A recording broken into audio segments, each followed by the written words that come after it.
सब अलग हो सकते हैं, पूर्वज अलग नहीं हो सकते, और ये एकता की बात है, समानता की बात है, और ये होनी चाहिए इस देश में। और इस विचार को जब जीते हैं हम, तो आपस में नफरत दूर हो जाती है। हमारे पूर्वज गो रक्षक थे, गो भक्षक नहीं थे। हमारे पूर्वज अपनी मातृभूमि से प्यार करते थे, मातृभूमि के साथ द्रोह करने की कोई सोच भी नहीं सकता। वेल्थ की जर्नी जब साथ साथ चलती है तो स्वास्थ्य और समृद्धि का हम शिखर छूते हैं। हाँ।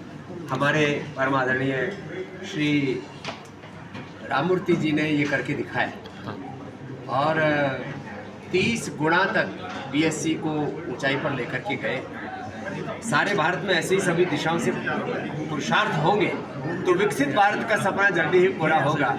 और देश के प्रधानमंत्री जी चाहते हैं कि भारत आर्थिक दृष्टि से पूरे विश्व का नेतृत्व करे, हमारा रुपए डॉलर से मजबूत हो। इसके लिए 10, 20, 25 साल लगेंगे तो सही, लेकिन एक दिन वो भी आएगा जब हमारा रुपया, हमारी करेंसी विश्व की सबसे मजबूत करेंसी होगी। और आर्थिक समृद्धि के साथ हमारे भीतर सांस्कृतिक आध्यात्मिक समृद्धि, शांति भी रहे।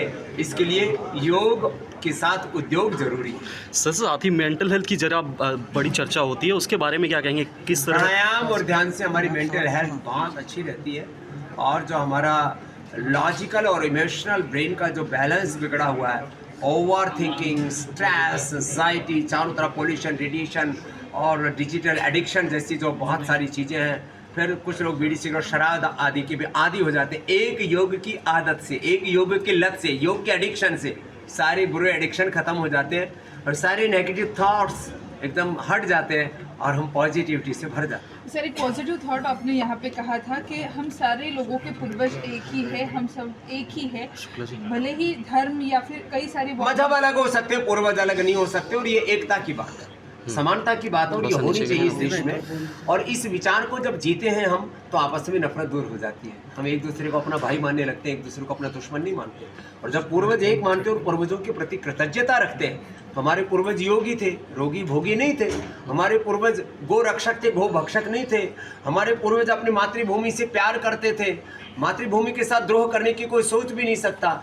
जब हम एक पूर्वजों को समान रूप से आदर देते हैं और अपने पूर्वजों को अपना आदर्श मानते हैं, तो राम के का रामत्व, कृष्ण का कृष्णत्व, शिव का शिवत्व वो हमें अपना लगने लगता है। तो इस देश के साथ हमारा जो इमोशनल कनेक्ट है वो और गहरा होता है। इसलिए हम सबके पूर्वज एक है, मजहब अलग हो सकते हैं, ये विचार राष्ट्रीय एकता, अखंडता, संप्रभुता के लिए जरूरी है। और ऐसा होने से इस देश में जाति, वर्ग, समुदायों और मजहबों के नाम पर जो भेदभाव की दीवारें खड़ी कर दी गई वो ढहेंगी। लेकिन सर, जिस तरह आपने हिंदू राष्ट्र की बात की, उसे असंवैधानिक बताया गया, कैसे? नहीं, देखो हमारा संविधान क्या सिखाता है? संविधान सिखाता है साइंटिफिक टेम्परामेंट रखो।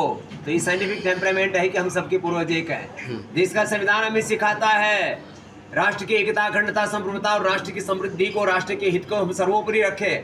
तो जब हम एक दूसरे के साथ एक होकर के जिएंगे, और हिंदुत्व ये कोई मजहबी भाव नहीं है।